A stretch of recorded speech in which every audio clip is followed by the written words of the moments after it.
You may think there's nothing new for you to hear about this case. You may think I have nothing new to share, but you're wrong. Oh, didn't this occur to you? Didn't it ever occur to you once that Durianrider's side of the story might be worth listening to? Yeah. You're going to see some more screenshots like this later in the video. You're going to hear me narrate some more of the correspondence I've had with Durianrider in the last couple of years.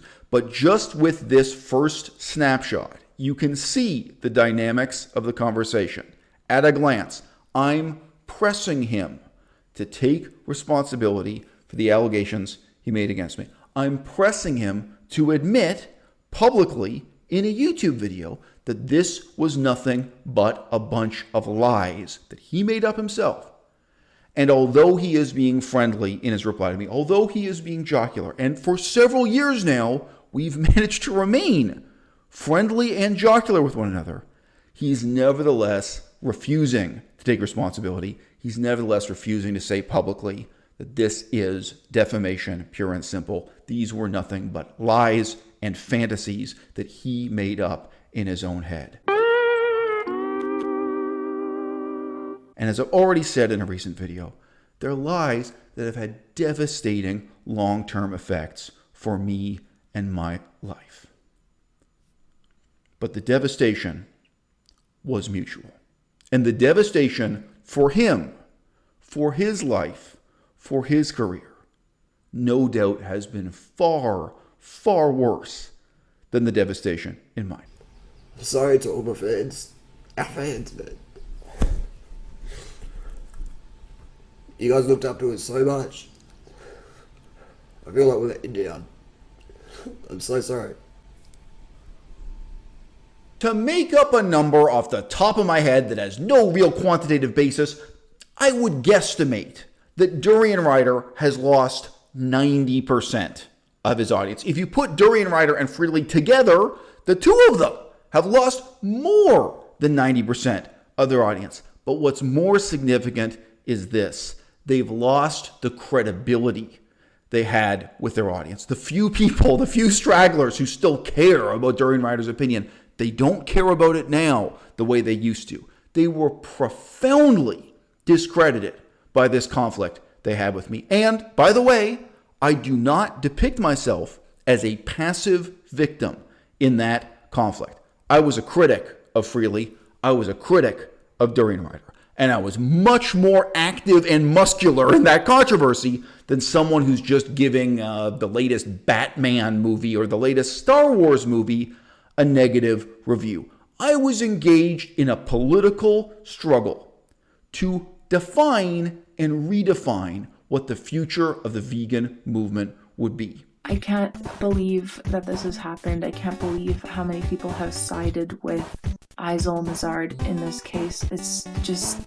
It's disgusting. I can't believe that's happened. I remember when I was traveling with Brianna and we got so frustrated by so many people, trolls. I think it was just certain people with a lot of fake accounts basically coming on and saying, why aren't you denouncing the acts of Durianrider? Why aren't you making videos against Asil, how do you ever say his name? You guys know what I'm talking about. Asal Biel.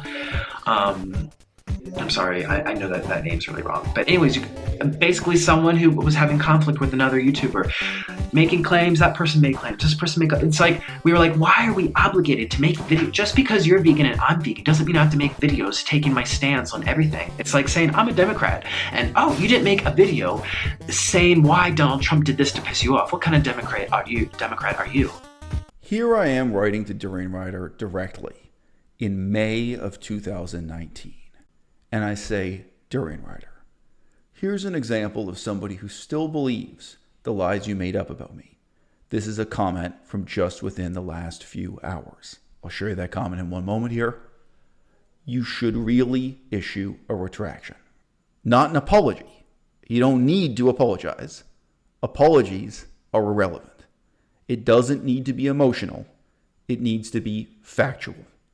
I never had any sexual involvement with Julia Bohr. I never had any sexual involvement with a bunch of unnamed women in Quebec who were made up out of thin air. They never existed, they never had names, etc. You never knew anything about my sex life. That's what you need to say. But you see here with this example, the title I've put on it is The Effects of Defamation Last a Long, Long Time. And this is something Durianrider himself will now be painfully aware of. Some random person on Reddit I've never heard of before or since says, quote, "This dude is a major asshole. He was caught up in these vegan YouTuber flame wars a few years back. I don't know why I was watching them, but it was a minor obsession. And the impression I got of him was that he was condescending, dishonest, and made a bunch of bizarre, inappropriate advances toward young vegan women. Definitely not a character I would trust." This is the reputation Durianrider created for me. Unfortunately, I wasn't there. Unfortunately, I wasn't following it closely, and I simply wasn't aware of what was going on at the time. But when I found out, I took a stand against this creep, because obviously anyone would, and if anyone's ever been in a similar situation, I'm sure that they would voice the same thing. They would want for that young girl to be protected. And so what I mean to say is that I just 100% support what Harley did. I love the fact that he stood up for that girl. Clearly no one else was willing to do that, but that was the right thing to do. That was the only right thing that should have been done. I'm just amazed that he was the only one who actually stood up for her. I said to you just a few minutes ago that the devastation was mutual. It wasn't just my life that was devastated. It wasn't just my career that was ruined. Oh yes, Durianrider's life and career was devastated. Certainly Freely's life and career has been devastated also. But here's the thing. Durianrider earned his reputation. I didn't. The reputation I have to live with is a work of fiction made up out of thin air by nobody other than Durianrider himself. I have heard many lies and exaggerations and unkind half-truths said about Durianrider by his ex-girlfriends. I have heard defamatory, mean-spirited things said about him by women whom he had slept with in real life, including his ex-girlfriend, Freely herself. Not the only one. The women who I supposedly had this scandalous sex life with fall into two categories. One, the largest one, is that they never existed at all. They were women made up out of Durianrider's imagination. So there were no complaints about me. They're people I'd never met, never said anything on the internet because they never existed. And if you'd lived through that period of time, if you'd been on Facebook and on YouTube and connected to all the voices, if you'd witnessed these allegations as they came out, there was a new and different crazy story about me concocted like every couple of hours. And each story kind of contradicted and was incompatible with the one before it. Like, could I really have been simultaneously in Quebec and Germany and Scotland while earning a university degree on the west coast of Canada? Like, there were a lot of things that just fundamentally didn't make sense. And that's why it was only incredibly stupid people and incredibly mean-spirited people who ever believed these stories. But guess what I've learned in the past 8 years? Those people, they greatly outnumber the intelligent, well-intentioned people, and that's why we have laws against defamation. But here's the thing. Even if what Durianrider's ex-girlfriends said against it, even if it was very unkind, very unreasonable, or partly untrue, those women actually were his ex-girlfriends. He'd met them. He'd spoken to them. He'd had sex with them. And they don't dispute that, and he doesn't dispute it. They're like, yeah, they had a relationship. In my case, either the allegations concern women who never existed at all, or they were women I have never met face-to-face and never even had sexual emails with. Nothing.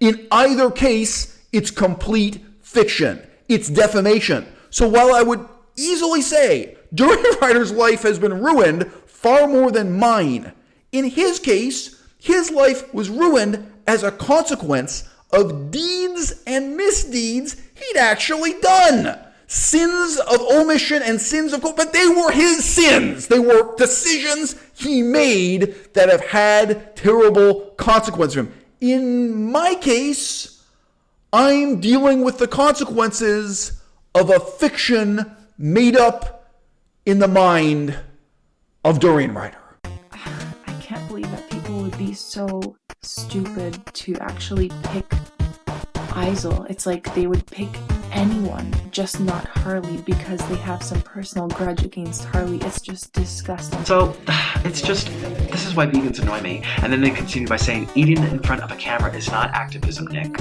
And I'm said, I'm not obligated to be an activist. I never call myself an activist. Get lost. Like, people are really upset with me because I didn't make enough videos saying Durianrider did this. Like, obviously you love him because you're not saying anything about him. It's like there's lots of people that I don't agree with. You know, we made videos saying we don't agree with him being gay. I mean, saying that being gay is a choice. I'm not obligated to pick apart someone on YouTube for your entertainment. You know, this is why the vegan community is shit. And a lot of people have been commenting on Harley's advice, specifically saying that it's crap, saying that it doesn't work, saying that all kinds of bad things about his advice, and it's just not true. There are still those of us who are out here as proof that Harley's advice does work. I followed it. I got the results that he promises upon following the advice. Okay, so I'm making this video because I'm just kind of really sick and tired of seeing videos of all these young girls who are like captivated and mesmerized and just following freely the banana girl blindly. Mostly because at one point I was one of those girls. I bought right into her raw tofu diet. I committed to it for about a year, and the results were terrifying. That I bought into this diet so much and believed everything that she was saying that I followed this to like a T. I never even slipped up once. I was perfect with this. And by the time I was done, I was at the highest weight I've ever been in my entire life. Right now I'm about 153, and my lowest ever was probably about 140. And I was at 178 when I finished my raw tofu diet. And I looked like someone took a straw and like put it in my body and went, like I looked like a marshmallow person. It was disgusting. I can't watch one more young girl go on Freely the Banana Girl's diet and gain 60 pounds and just continue to say that they believe that this is going to work for them. I kept getting fatter and more bloated, and I was getting stretch marks on my thighs and stomach, something that I had never experienced before. I just watched Freely's video this morning about being sick of the diet industry, and I feel so good now. Ready to go to the gym and kill it, ready to smash my smoothies in today. I'm just ready, and I'm ready to stop being depressed about not being able to fit into a size 6 pair of Lululemons. Time to heal. It's just taking so goddamn long, but I feel like a lot of people can feel and share my pain, but at least we're doing this now, right? As opposed to like 6 months or like a year. Like in a year, I'm sure I'll be fully healed because I'm putting in the work right now. Can you see the drastic difference in my face from that video? I can't believe that even though I was growing what appears to be a double chin, I was still going through with this. I was still steamrolling like a little engine that could. I was on the raw tofu train. I'm sorry, but all you're doing is maybe you're taking girls that were anorexic, bulimic, drug history, whatever. They give that up to go on raw tofu. And all you're doing is creating girls that are vegan that now have binge eating disorder. I guess I really, really, really am reaching out to and feel sorry for the girls that I see who are really young and they're gaining massive amounts of weight. And, you know, people coming off of eating disorders, psychologically traumatizing to, put on that amount of weight. She's basically a poor man's Julia Bohr. She did the roll till 4, gained weight, still swears by them. I'm specifically speaking of one YouTuber who I came across, who in a year gained it looks like 60 pounds on Raw till 4. It's astounding. So you've seen this first message just a minute ago, and now you're going to see Durianrider's reply. Quote, "We should do a live stream or pre-record an interview for your channel. Then you can link to that discussion on the thread. To be fair, you did start all this by trashing me and Freely and then coming to Chiang Mai. LOL. You kicked the hornet's nest. You did talk with Julia, but because she was mentally ill, she blew it up more than it was to me, and so did that Scottish anorexic chick. I then believed what they were saying, and shit went downhill from there for the both of us." It's everybody's fault but his, right? In case you haven't guessed, I've heard Julia Bohr's side of the story. It was on the internet while I was still in Chiang Mai. She addressed it then and basically made this kind of lie and deception impossible. And I have heard the Scottish anorexic chick side of the story. You can hear my interview with her on this channel. He is trying to apportion blame to others when there's really nobody to blame but Durianrider himself. I write back very simply and very bluntly, dude, a lie is a lie.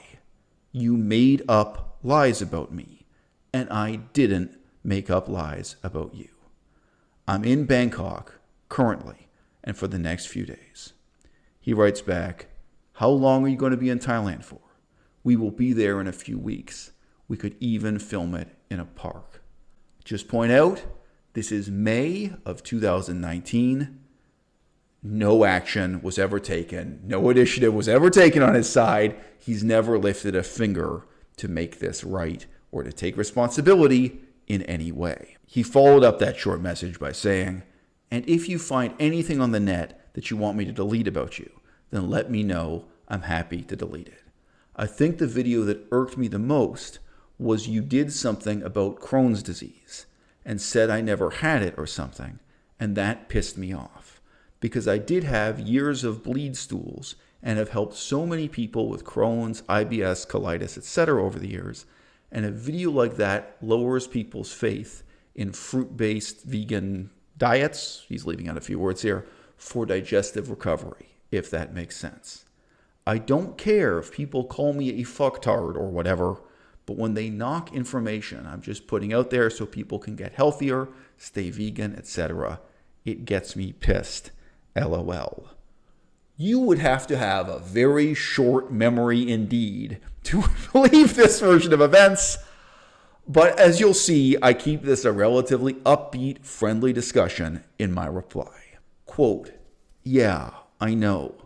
The video on Crohn's disease was the first video from my channel you replied to. However, what you said about Crohn's disease, then, before, and since, was entirely false. On the Rich Roll podcast, you admitted you had never been diagnosed with the disease, although you've made videos claiming you were diagnosed with the condition, contradicting yourself, and obviously lying. For example, you clearly didn't know what the procedure for diagnosis was. Whatever was wrong with you, Durianrider. 1. You were never diagnosed with Crohn's disease. 2. You never cured Crohn's disease. And you falsely claimed both. Crohn's disease is an incurable illness. If you had bloody diarrhea for some reason, and then it stopped, that is not a basis to claim that you found the cure for Crohn's.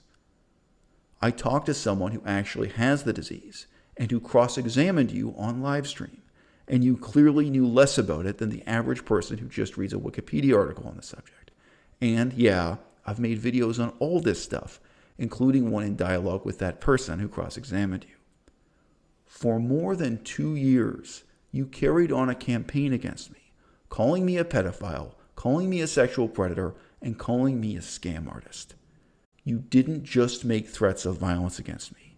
You claimed I was guilty of fraud, a serious crime, when you knew the court case was real, you knew the paperwork was real, etc. Ironically, Norwegian's court case really was fake, and Norwegian lied about his paperwork, as I've pointed out on YouTube. In effect, I've argued in your defense in many videos now, simply because it's the right thing to do. You know, other people in Chiang Mai went up to the courthouse, saw the paperwork was real, saw the case posted on the board, and some of them even attended hearings. For example, Joe Best did. And yet for about 2 years, you carried on claiming that I was a scam artist, guilty of serious financial crimes, along with all the rest of it. This isn't comparable to my critique of your health advice about Crohn's disease. It isn't the same, Durianrider. I told the truth. You lied. And you went after my mom. And you went after my ex-wife. And you probably impacted my child custody situation with my daughter for years to come. It's not the same, Harley. You can go back and watch that video again, in which I prove you lied about Crohn's disease just by quoting what you said to Rich Roll. We're only in Bangkok for about 7 more days. We won't be here at the same time. I now live in Taiwan, if you can call it a life. And Durianrider replies, your ex-wife contacted me, if my memory serves right. You pissed me, man, so you can't blame me for going along with her. Ha ha. This is a common pattern. Everything is somebody else's fault. He blames the anorexic girl in Scotland. He blames Julia Bohr. He blames my ex-wife even. And the reality is, it was him. It was Durianrider himself who showed the initiative, who created this whole conflict, this whole situation. And then for years, he kept doubling down on his lies, making everything worse and worse. Quote, one thing I've learned from these last few years is if someone tries to clout chase or attack, etc., it is best I just ignore it, as opposed to throwing it back and making the situation worse for everyone. I'm pretty sure I don't have any negative content about you still up, but like I said, I'm happy to delete anything you don't like, as you have now become a voice of reason for a few things, and I do appreciate that, so credit is due. How is Taiwan compared to Thailand? So in some ways, in the passage of a few years of pressing Durianrider on this issue, we made progress. And in some ways, we did not. Harley's been nothing but a positive influence in my life. He's been truthful. He's been of good intentions. And that is not something that I can say about this person who's online, who goes by the name of Aizol Mazard, whose real name is Benjamin Lord Dexter, or whatever. And I am just disgusted by all of the people who I know were so heavily influenced by Harley and his advice, who took everything they could from Harley, who have immigrated onto supporting this man who wants to essentially destroy Harley for who he is online and what he has. Like, do you have no concern for what is right and what is wrong? Do you have no moral guidance in you? How can you pick someone who is an obvious bully, who threatens with violence, who cannot even take the responsibility of rearing a child, of treating a woman the right way, who is actually banned from seeing his wife and child, who doesn't pay child support? Like, how can you stand for someone like that? How can you stand with someone like that? It's disgusting. This man is disgusting.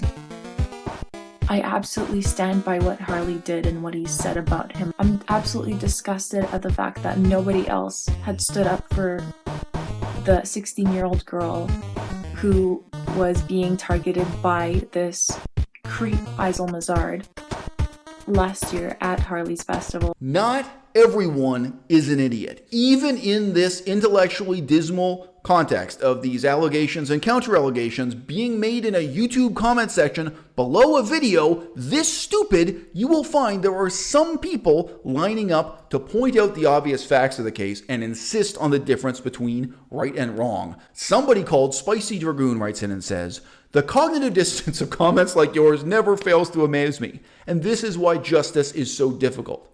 Whether or not you find Aysel Mazard pompous or arrogant is beside the point. Durianrider accused him of being a pedophile. It can be proven that those allegations are false. Despite that fact, to this day, Durianrider has consistently made those allegations. The next crime is that whilst Aysel Mazard was in Chiang Mai, Durianrider and his followers threatened him with violence and said that people were out looking for him.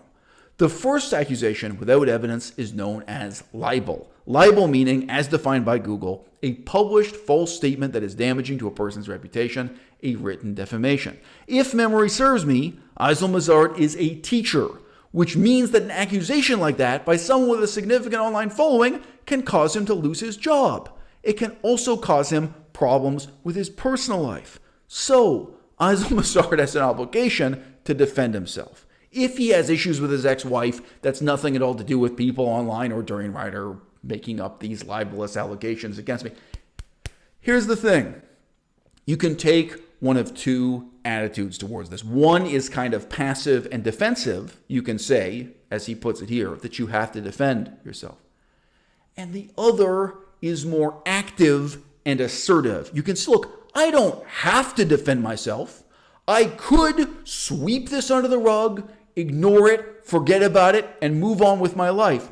I'm choosing to stand up and do the right thing because it's the right thing to do. I've known women personally who were victims of rape, and they had to make the decision. Were they going to let this become a multi-year long legal battle? Were they going to stand up and press charges against their rapist? Or were they going to sweep it under the rug, forget about it, and get on with their own lives? That might be more convenient for them.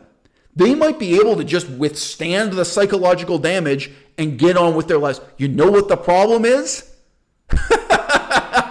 The right thing to do is to stand up and put that guy behind bars, even if you don't have any hurt feelings. Even if the only point is to prevent someone else from becoming his next victim. If you look at the litany of criminal allegations against Donald Trump, you have to ask the question, what if someone at some point had stood up and done the right thing just because it was the right thing to do? And I don't just mean the sexual allegations against Donald Trump, some of which seem to be bullshit, but several of those allegations I've investigated and they seem to be very substantive, seem to be really serious crimes linked to Donald Trump's sex life that could have been taken to court, that could have been made to change his life forever, and thus, at this point, change the lives of everybody on planet Earth forever, if someone had stood up, taken him to court, done everything, just because it's the right thing to do. There were also economic crimes. There have been amazing examples of misconduct throughout the life of Donald Trump. If you take this defensive attitude that you have to go to court, you have to make just to defend yourself, all right? I actually think that's a fundamentally passive and evil view to take of questions of justice and injustice. I stood up for myself because I knew a whole lot of people who couldn't. I stood up and did the right thing for other victims I already knew. People already had been victimized by Freely and Durianrider. I stood up because I'd seen the damage they'd already done.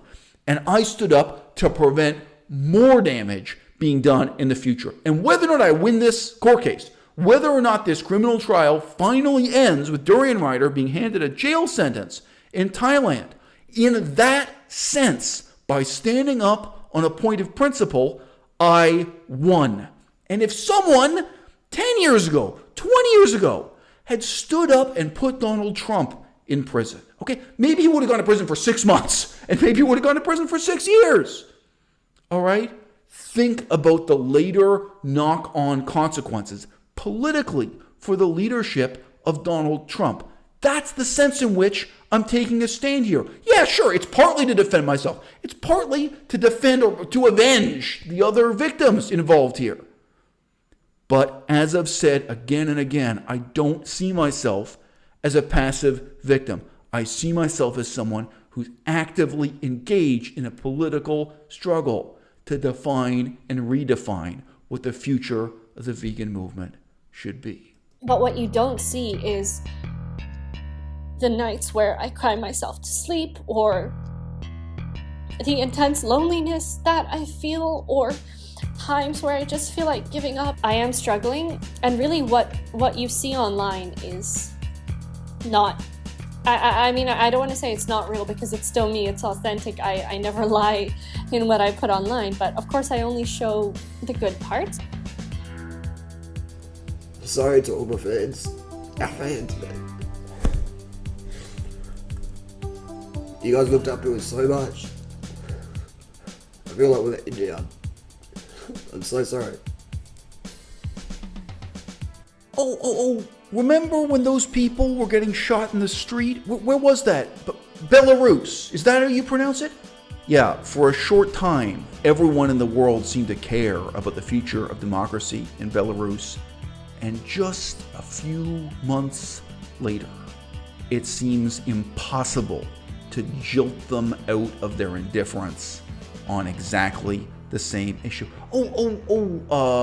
Democracy in Hong Kong. Yeah, wait, wasn't there some kind of revolution in Myanmar? Didn't I see some footage of people being shot dead in the streets by so?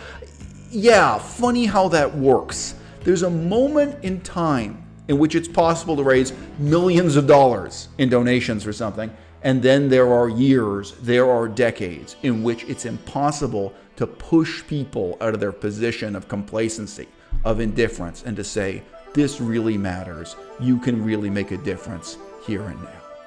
I'm in that kind of impossible position. I'm asking you to care. I'm asking you to support this court case, even if the only thing you do is take the link to this video, copy it, paste it, and post it on your Twitter, post it on Facebook, post it on Reddit to one of those horrible vegan forums where people still believe those lies about me and people still repeat those lies about me, to challenge those lies and let people see the human reality of the consequences that I'm still dealing with. But yes, there is a link in the description below this video. There's a link to a fundraiser. And if you can donate $10, if you can donate $100 to contribute to the airplane ticket I'm going to have to buy to fly to Chiang Mai and back to continue this court case and take it to its conclusion, I really would appreciate it. And I've got to tell you, sincerely, I don't just think you're helping me, and I don't just think you're harming Durianrider, Freely, or the now debunked and nearly forgotten Raw Till 4 cult that for a few short years seemed like the most momentous and influential aspect of the vegan movement. I think that if you support this video by sharing the link or by donating to the fundraiser, in a really meaningful sense, you're participating in a dialogue, in a debate, in a discussion about what the future of veganism is supposed to be and what the future of civil discourse on the internet, on YouTube, is supposed to be. Because I'll tell you something, one of the strangest ironies of this situation is that if you make a list of all the topics I agree with Durianrider on, it's much, much longer than the list of topics we happen to disagree about. If he and I had ever done a podcast or a roundtable discussion, we could have talked for hours just about the things we agree about, just about the things that we are both activists and advocates for positively, where we agree 90% or 100% on those issues. But was it possible for me to challenge this guy and for me to challenge his cult-like following on the internet on those few issues where we disagreed? Issues, although few in number, that I think were tremendously important, ethically, politically, and even in terms of diet and weight loss and health. The whole gamut, those few issues that I thought were important. I couldn't challenge him without risking my reputation and, in a bizarre sense, risking my life. Because yeah, although I'm not afraid for my life, I did have to deal with death threats. I did have to deal with threats of violence, I did have to deal with people writing to me saying I was going to get physically captured and dragged to the police station, if not just beaten to a pulp in the streets of Thailand. And when I got that challenge, and this is why I stood up, knowing that others couldn't and knowing that others wouldn't, what I said back was, where do you want to meet me? I said, you can meet me at the train station, you can meet me at the police station, you can meet me at the boxing ring. Oh, that's what it's going to be like. Whether it's a legal battle or a physical one, I said, okay, bring it. Because I didn't come here to run away from conflict. I came here to end it. The future of the vegan movement is not Freely, and it's not Durianrider. The future of the vegan movement is you.